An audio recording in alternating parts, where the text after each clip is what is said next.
Hi, and welcome. I'm going to start up a podcast tape. I'm glad that all of you are here with us today. Let me just pop over here and get this thing going, and we'll be getting started. We have a wonderful guest today. I know you're all going to be very excited about.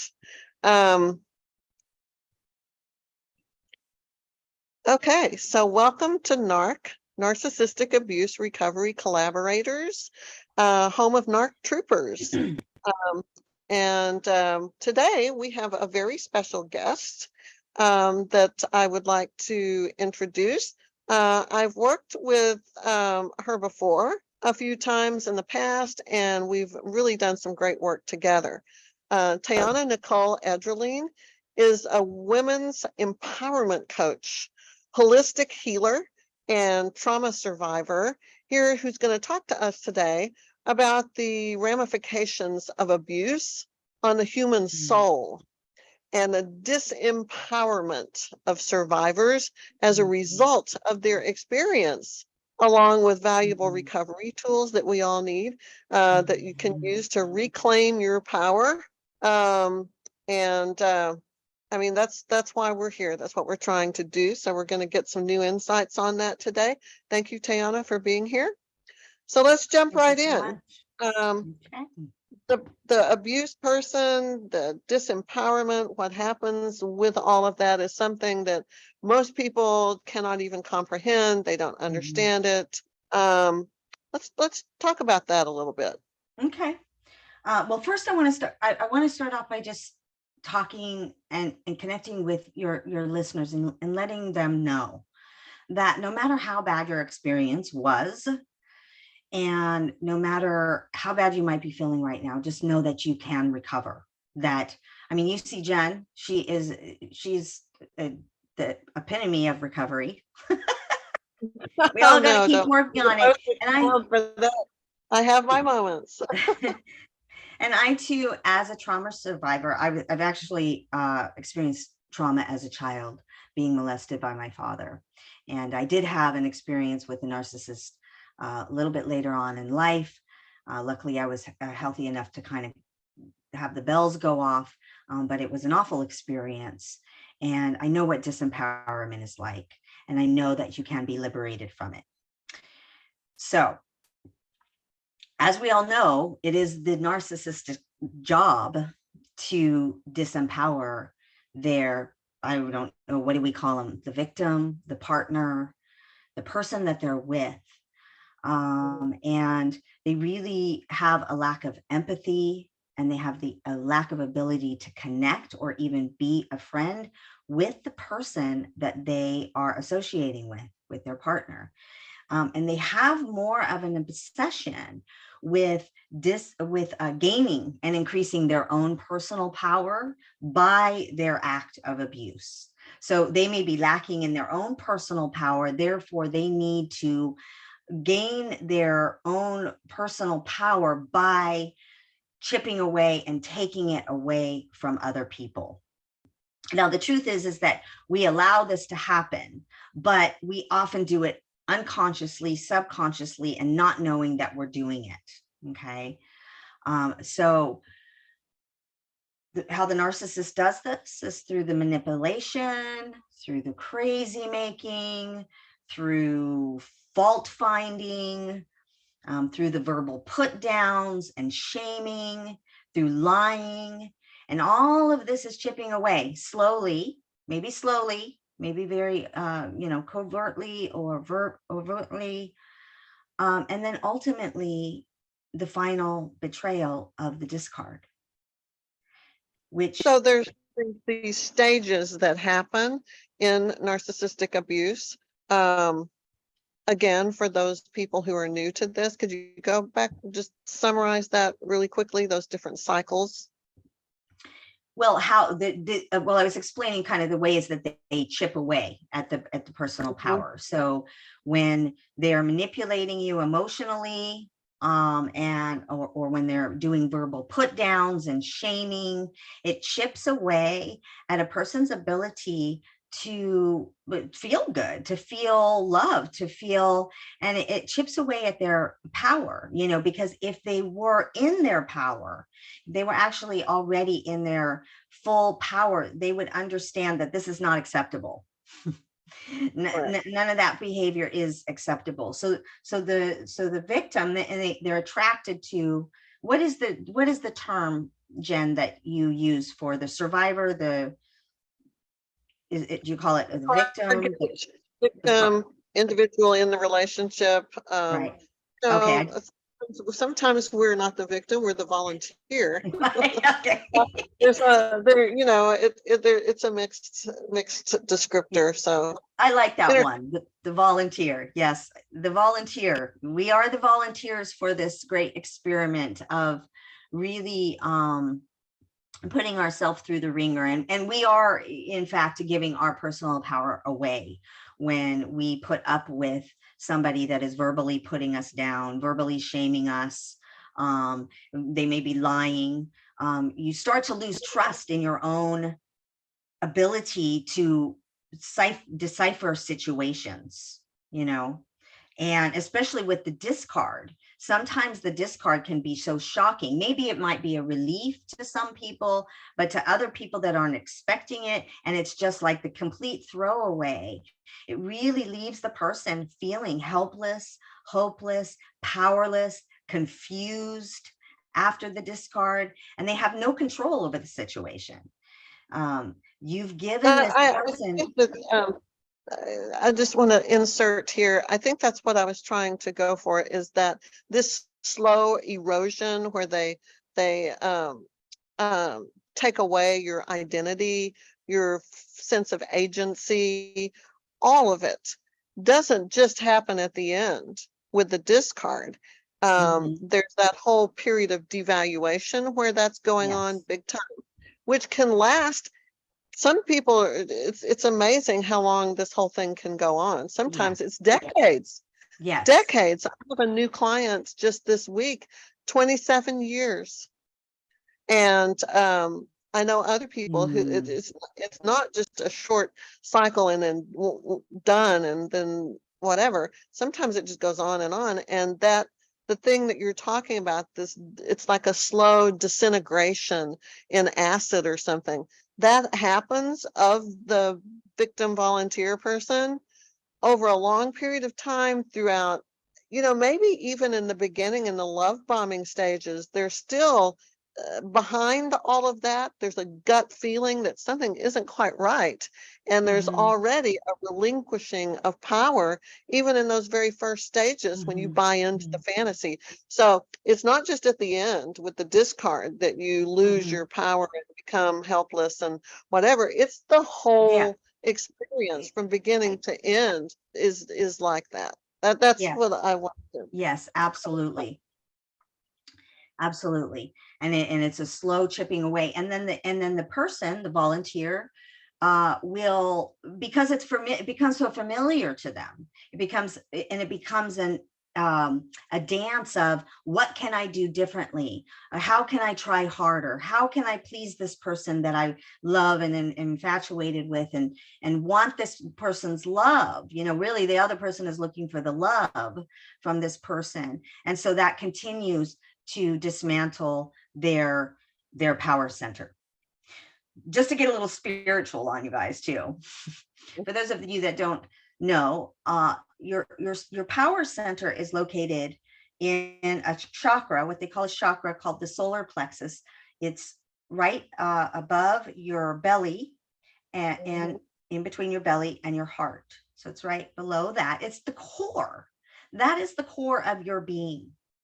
So when you are disempowered in any form, when it is blocked, when it is wounded, when it is leaking energy,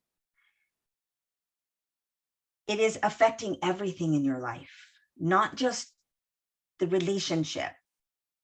Okay. So I'm just throwing that in there now to get people thinking energetically about the different ways that they give their power away.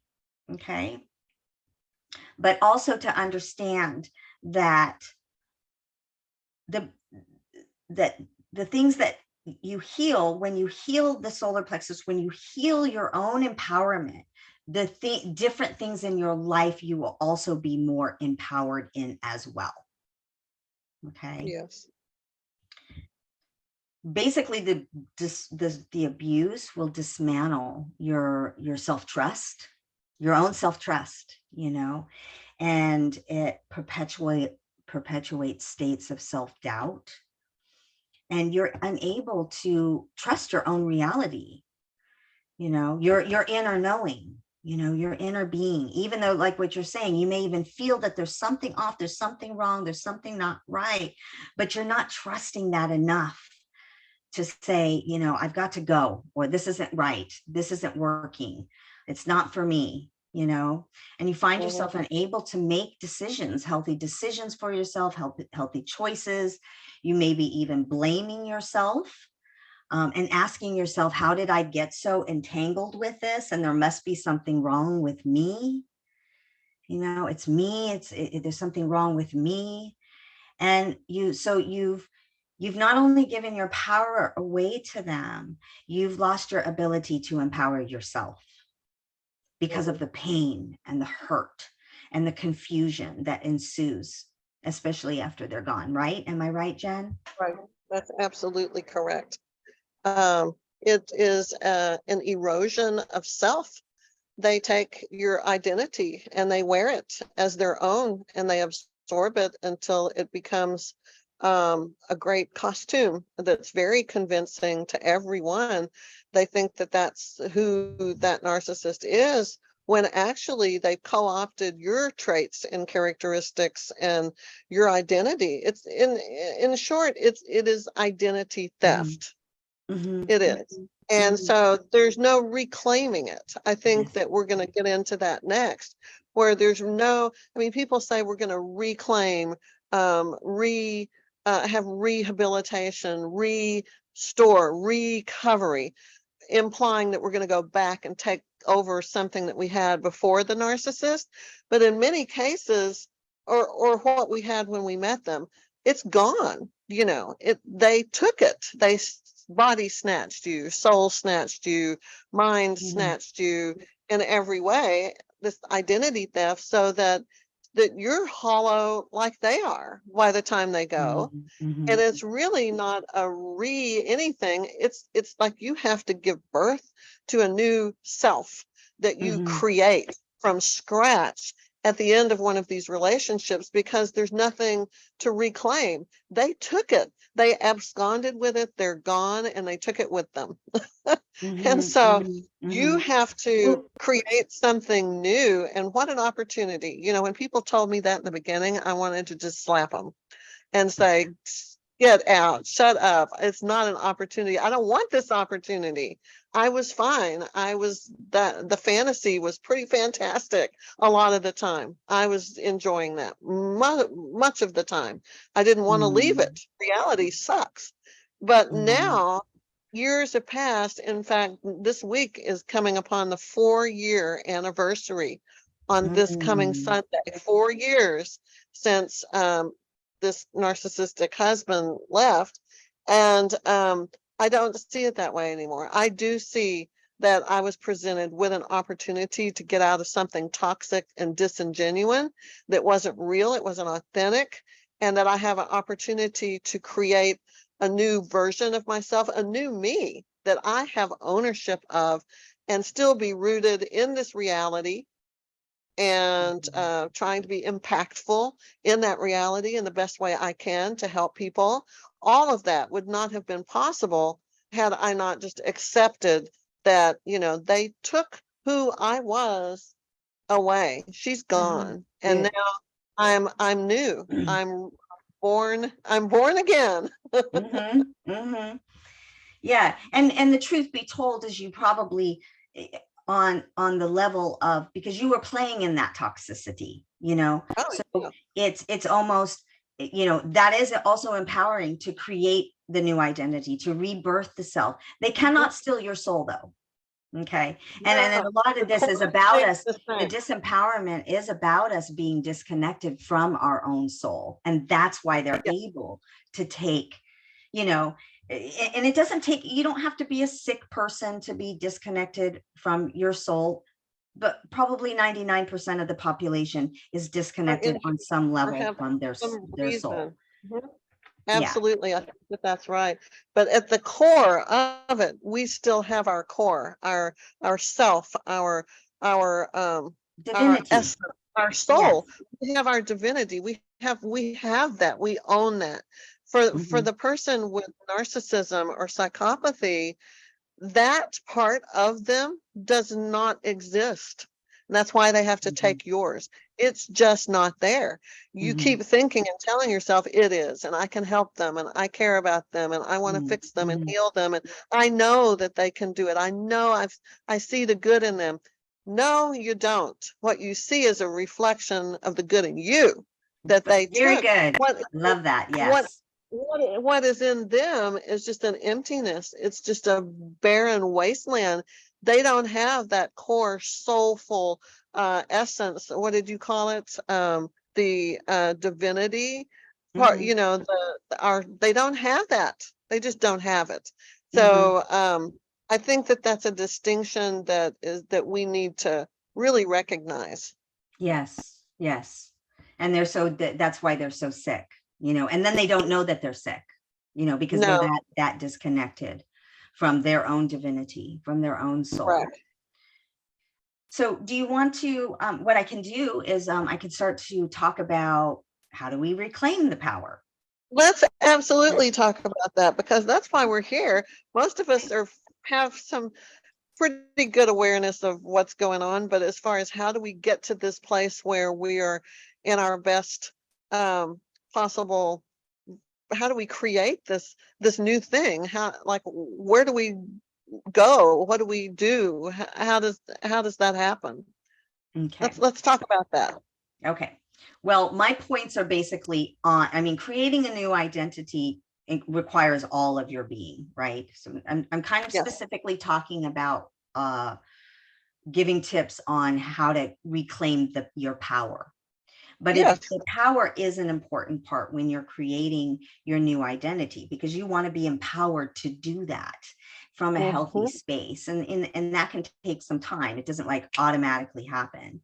But one of the Right. first things that you want to do, this is very, very simple, is you need to become aware and acknowledge that you've given your power away. And then you want to start making the reclamations and the declarations that you are going to take your power back. I am going to take my power back.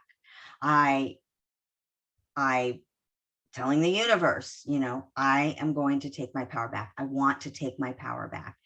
That's just the simple start. That's just the beginning of claiming that within yourself, so that your soul, so that your divinity, your higher self, whatever you want to call it, and even your body starts to respond to that, to start giving you. Now you have to, once you do that, you also have to be willing to feel the feelings that you feel, which I know is incredibly painful.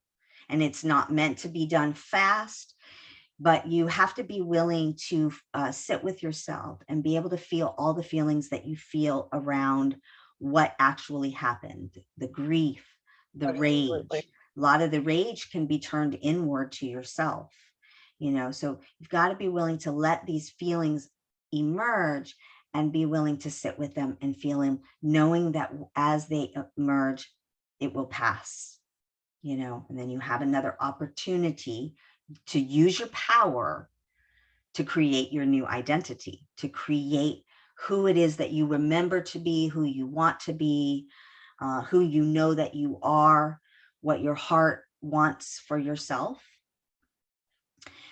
Um, and then number 3 would be, you want to make sure that you're putting the onus where it belongs. Okay.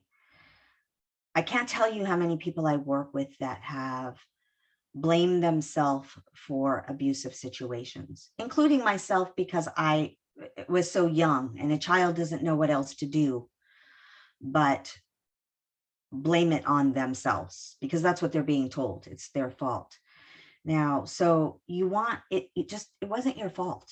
Yes, you were a volunteer. Yes, you had this experience for some divine reason, to teach you something on our journey called life, but it wasn't your fault. And you really need to own, to know that you were deceived, that you were wronged, but you are no longer a victim, that you are a Yeah, survivor, that you that's are a very important, survivor. not to get stuck in victimhood. Mm-hmm. I hear Dr. Vaknin and even people like Robert Torvey on Quora and just numerous people say that a lot of people, once this happens to them, this is where they get stuck. This is the sticking place where they see themselves as a victim, and that becomes their identity. And Yes. you have to let that go Yeah. and reject that and be like, choose the word you want to be. I call it troopers because we're narcissistic abuse recovery troopers. Another lady wrote an article on Medium. I read it last night as I was going to bed. I read Medium articles, and she talked about how she's a warrior, Mm-hmm. and how what that means is rejecting victimhood and saying, I refuse to just see myself as a victim. I was victimized. Make that statement. I was victimized. Yeah, Right. you need to own that. That's what happened. You were victimized. But are you a victim? That's not your identity. You don't want Mm-hmm. to claim that. You don't want to own that. You don't want to say, that's how I identify as a victim. No, Yes. you are Yes. that is not where you want to live. And because it's Yes. easy to be stuck there and to just see, oh, poor me, I'm a victim, and just be that forever. You got to move past it. There's so much more on the other Yes. side of that whole victimhood thing. And it's huge because it's tricky to maneuver past that. Oh, I've been victimized. I must be a victim. Okay, I'm just going to sit with that. No, keep going. Mm-hmm. Mm-hmm. Mm-hmm. Mm-hmm. Mm-hmm. And because that is the pivotal point when you're taking your power back, of saying, no, I'm no longer going to be, you were a victim in the relationship, Mhm. so you're a survivor while you're healing, and then your real empowerment is when you're claiming your true self and the truth of who Yes, you are. I love that. I really love that. I love what you said, Jen. I love what you say. Get excited about this, and Because it's true. just so your listeners know, that is a key. That is so, so key. It is really, really key. It is pivotal in your recovery. Now you can stay in the self-pity and the grief and the stuff for a while. You're granted that. You get to be allowed to do that. Just like she said, don't stay stuck. So number 4 would be to create a spiritual practice. Okay. I also know that a lot of people don't like this. They're pissed off at God. They don't believe in God. They don't want to deal with this. But when I'm talking about spiritual practice, I'm talking about a practice where you can go within yourself and connect with yourself, with your soul, with your higher self. Because this is the reason why we're disempowered in the first place. This is the reason why we give our power away in the first place. So you want to find time where you yourself can give yourself the love and the forgiveness and the reestablishment of your own self-trust. And that requires you to go inward. So it doesn't mean, when I say spiritual practice, it doesn't mean that you have to sit there and meditate like a guru or go to church or do prayer. I'm talking about having a time for yourself where you sit with yourself and nurture your soul, nurture your spirit, asking yourself questions about what you want in life, what you want to feel like, and engaging where you're at in your worth, of being able to receive that for yourself, and being able to really, a lot of us lack the ability to nurture ourselves or to love ourselves, which is why we get attracted to these kinds of relationships anyway. So it's important to be able to learn how to have that inner dialogue with yourself, so that you can, especially, it is to reestablish self-trust, because as you do that, your inner child, your new self is all learning that, yes, I can trust myself again. I can feel myself again. I can feel my feelings. I know who I am. I'm a real human being. I'm not a piece of trash. And it's also, especially if you want to enter into a healthy relationship in the future. Let me add on to that if I can. Sure. For just a second. I think that a lot of people these days have trouble with organized religion and what that represents. But I think that the majority of human beings believe in some power greater than themselves, whether you call it source or the universe or whatever you want to name it. Most people believe that there's something larger out there than a human being that is like a force out there, and I advocate for trying to tap into that and look at it as like there are forces of good and evil. I have seen ghosts and I have seen demons. I know what I saw, and there is no doubt what I was looking at. And if those things exist, I know that there is the flip side of that coin, that there are guardians and I don't know what. I mean, who can say? Maybe angels, maybe spirits, maybe sources of goodness and light. We tend to think of good as light and evil as dark. So I like to look at it this way. When you're going through something that feels like you just can't muster the strength to get through it, if you can somehow connect and tap in to the light that comes from this source of divine whatever, you can bring that light down through your body, through down to your core and to your soul, and feel that energy from that source. For me, that's why I moved to the ocean. I feel, I call it God. Sometimes I call it source. And I say it because there's no gender here or any weird thing like that. But this power, this force of nature for me is most alive when I see the ocean. Every day I drive down from the top of this cliff where I am towards the little coastal community at the bottom. It's like it's like a half a mile, 3/4 of a mile. And you see the ocean there. And I know, I feel it. I feel the energy in the air prickling and buzzing and the electricity of that, just the living energy of it. And I try to pull that into myself. And this all sounds just so weird. But let me just end by saying I perceive the good guys, the being on the side of goodness, which is where I want to be. I've seen the yucky dark things and they are freaking scary. And you do not want to be in league with those things. Right.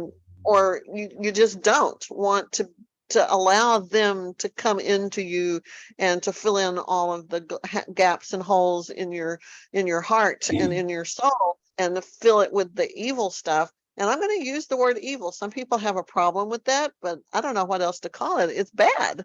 It's yucky. You could just Yeah. go with that. But if you can get that light, I think we carry the light.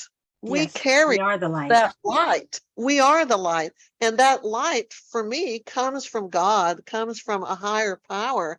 That's the divine light that fills me with this light. And we're all connected into this big oneness. And that's how I summon strength through me to get through times when I just think this Yes. sucks so much.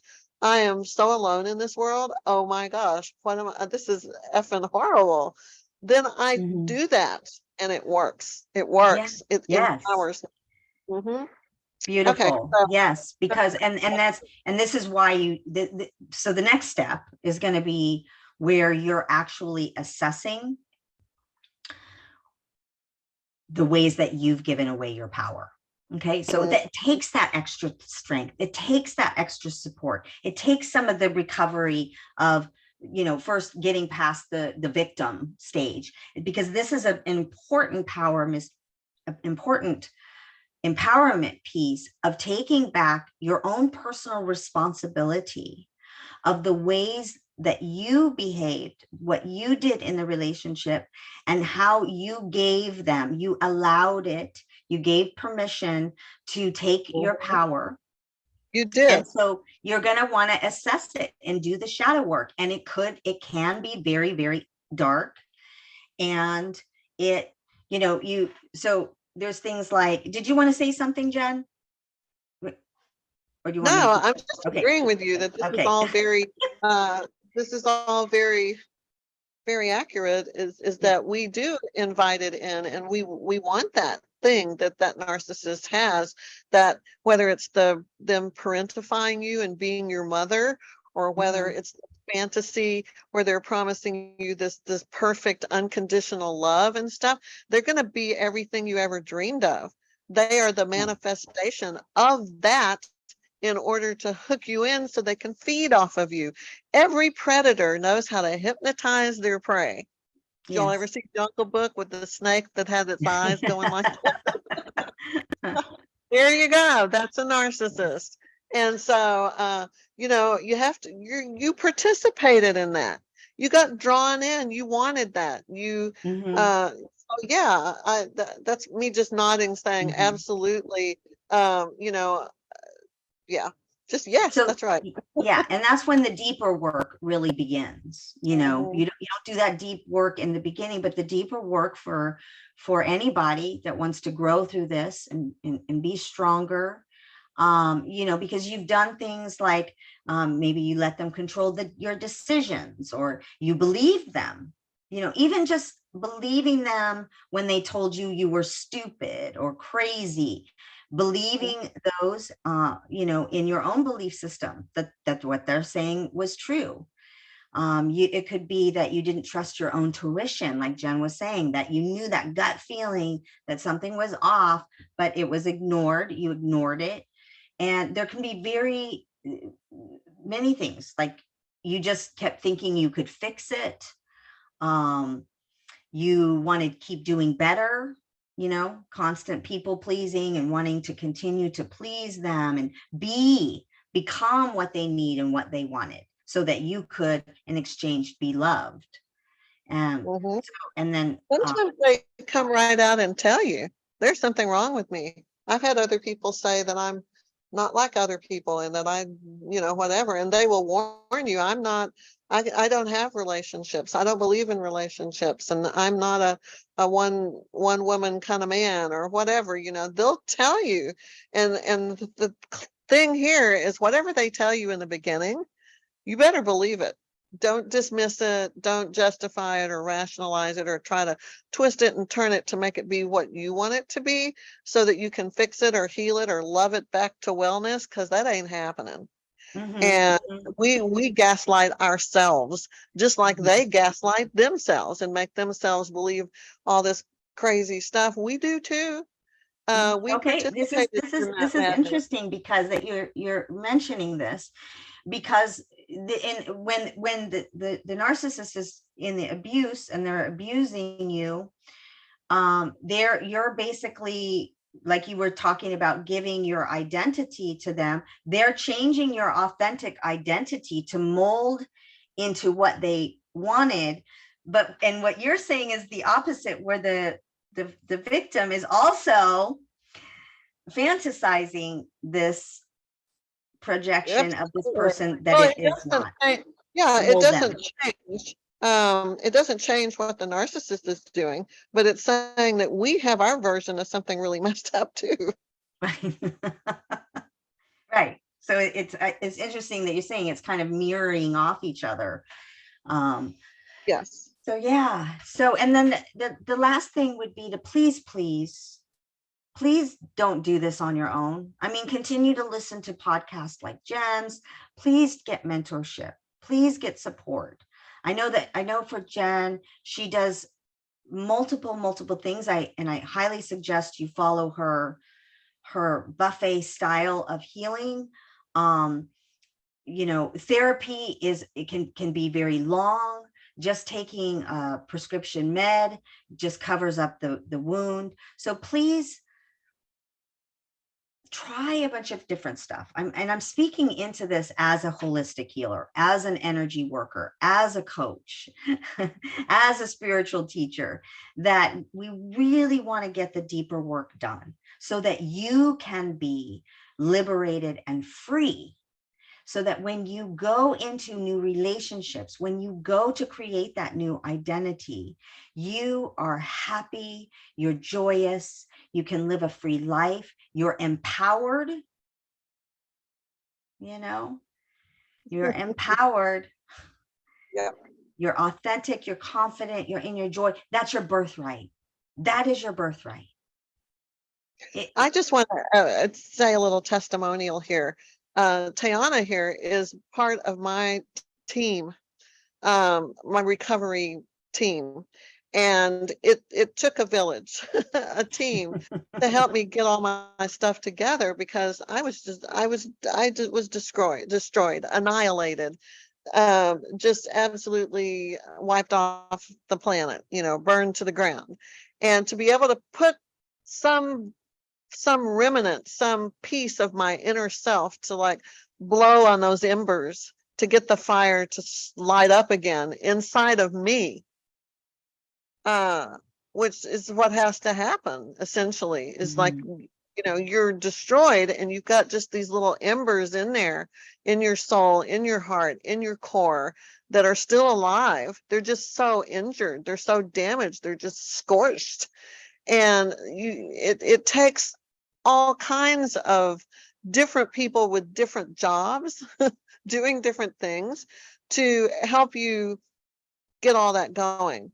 And Teahna, the role that she has played for me, I don't think that I would be okay, as much as I am. I could have pulled myself together enough to function at all had it not been for her contribution to my recovery, the things that she did for me, with me, to me, the way she served as a guide, the things that the rituals, the performed, the just all of it was a very indispensable, important part of my own recovery. I'm not recovered yet. I may be in recovery the rest of my life, just like an alcoholic that is sober. I may be trying to maintain sobriety from getting into narcissistic relationships for the rest of my life. But the key is that I am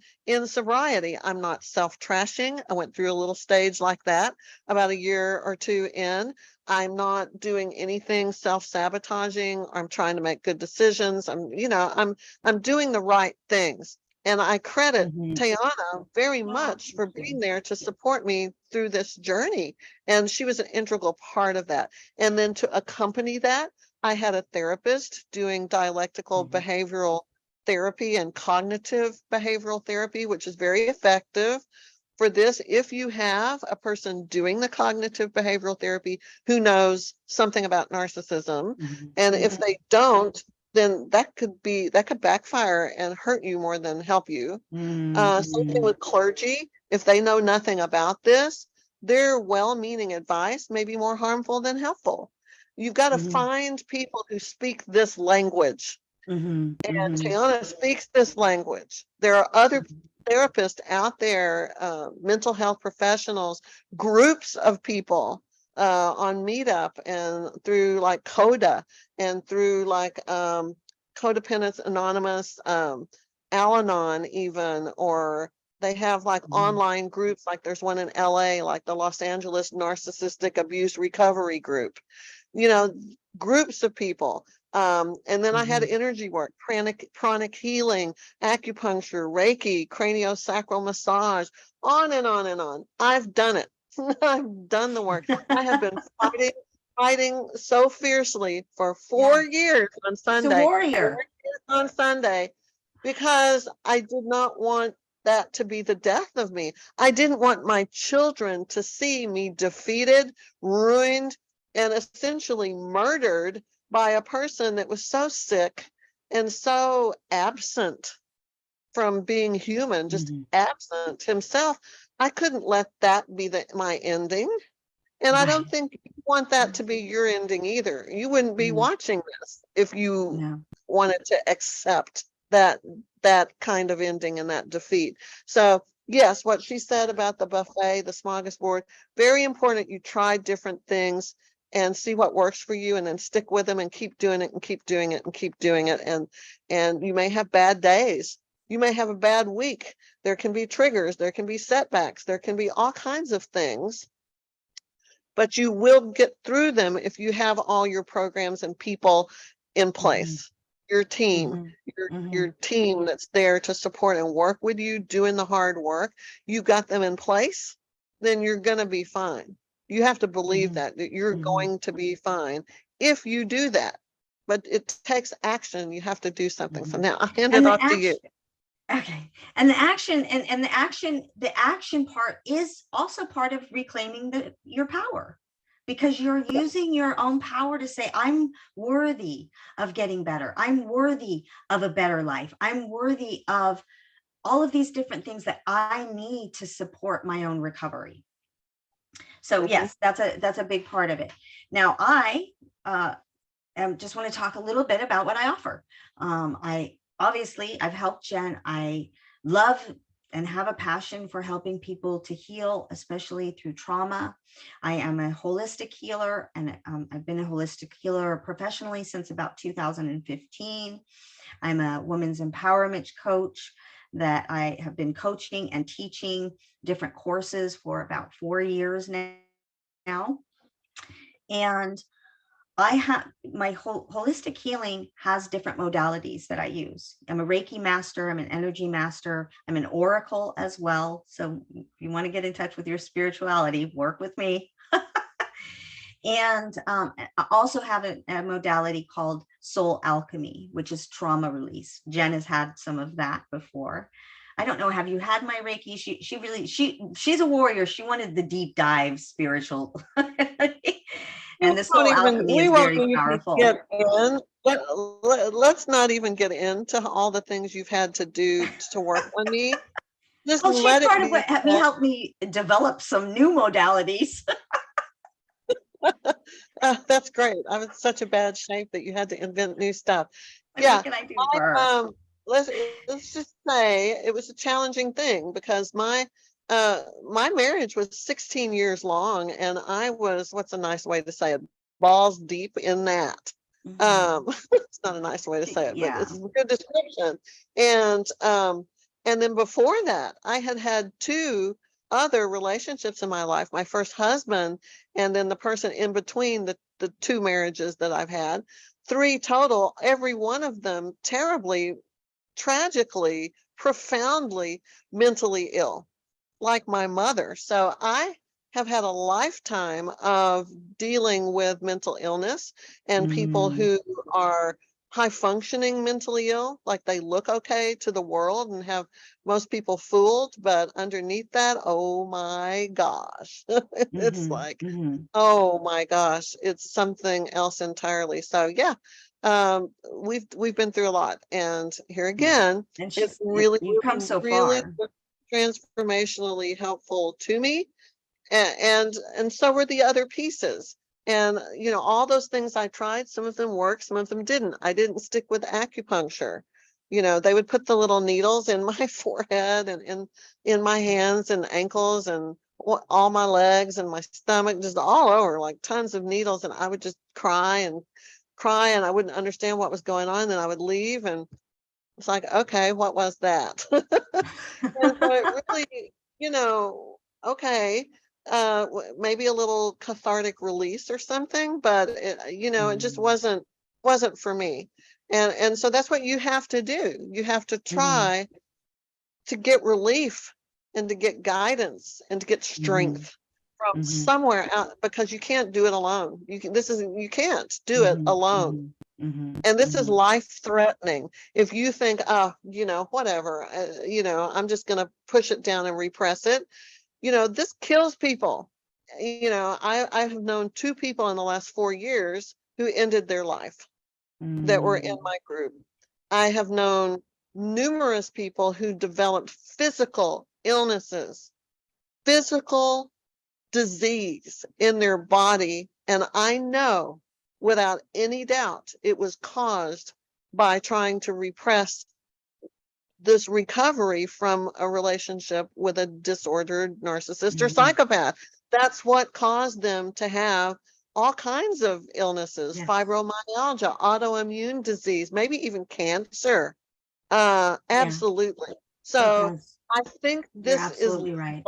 I don't think this. I know this is deadly, lethal, what you're going through. If you have been in these relationships, if you were raised by narcissists and psychopaths, and it's deeply imprinted and embedded and in you, in your very DNA through generational trauma. Yes. I know that it can, it's killing you. It is killing you. Preach it. You know it. I don't know if I would have been able to convince you of that at the beginning of your recovery. Well, I was ready to just check out. I was, if it hadn't been for my children, eyes on mom, what is she doing? Oh my gosh. I think I might have just checked out. It was too much. The pain, the loss of myself. I lost myself. I lost my mother through him. He was my mother. He mothered me. I lost my son. He was like a child to me. I lost my husband when he wasn't being totally a lunatic and absolutely crazy. He was a very good husband. He was a covert narcissist. He didn't run around raging and fuming and hitting or anything. He was just sweetie cutie pie patootie, adorable and just the best husband ever. I lost all of that at once. It's too much for any one person to grieve all of that. You're grieving yourself, your parent, your child, your husband, all at the same time. It's like I had, lost my whole family in a mass shooting or something. I imagine what those people go through is very similar to this, and it's just too much. And so, you have to get help. You have to, because it's deadly.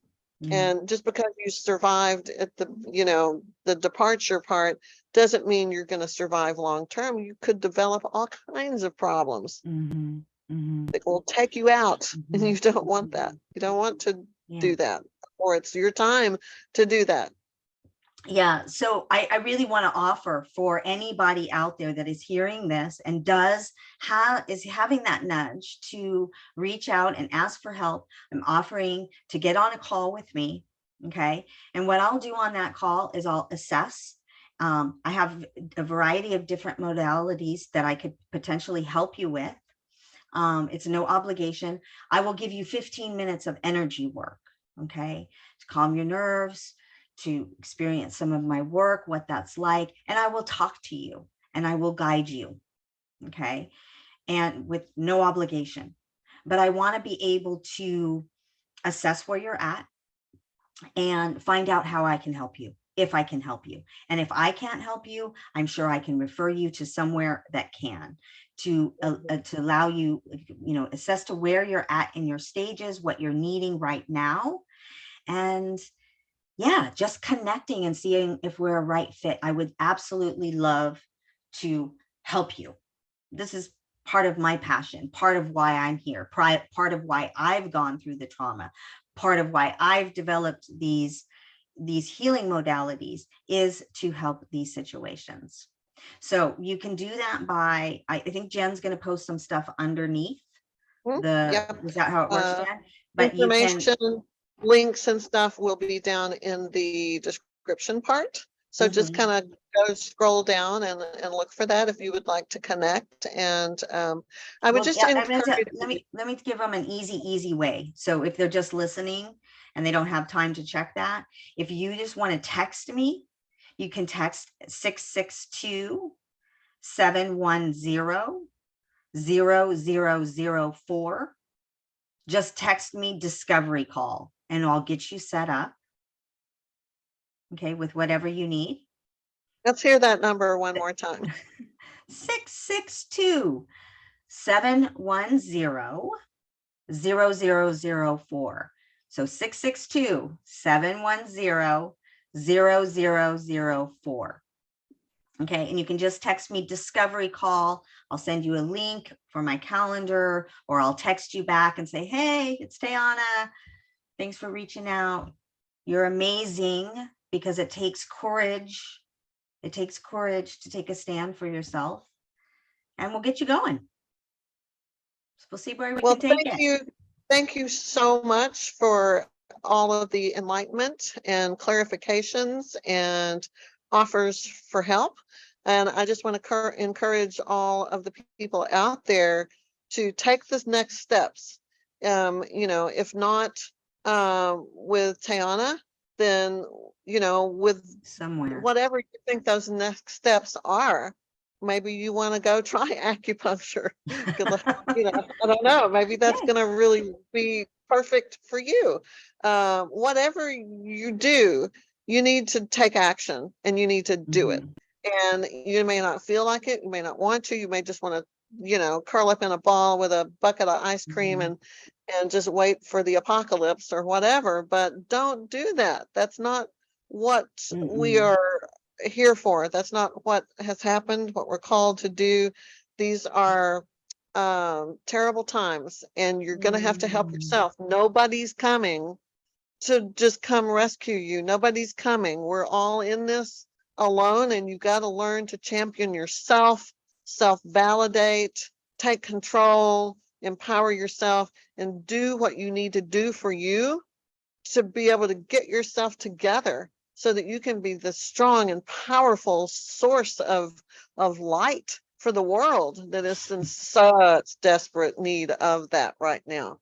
And Well so said. so let's just get up and get out there and do something to make things better for yourself, because you got to fix yourself before you can help anybody else or be there for anybody else. And if you've got family members or friends watching, they're waiting to see what you do, whether you're going to be able to pull yourself together or not. And they're probably rooting for you. And so, just let's get it done, get the work done. So thank you, Teahna, for being here. Thank you so I much for love having your me. work, and I love your heart.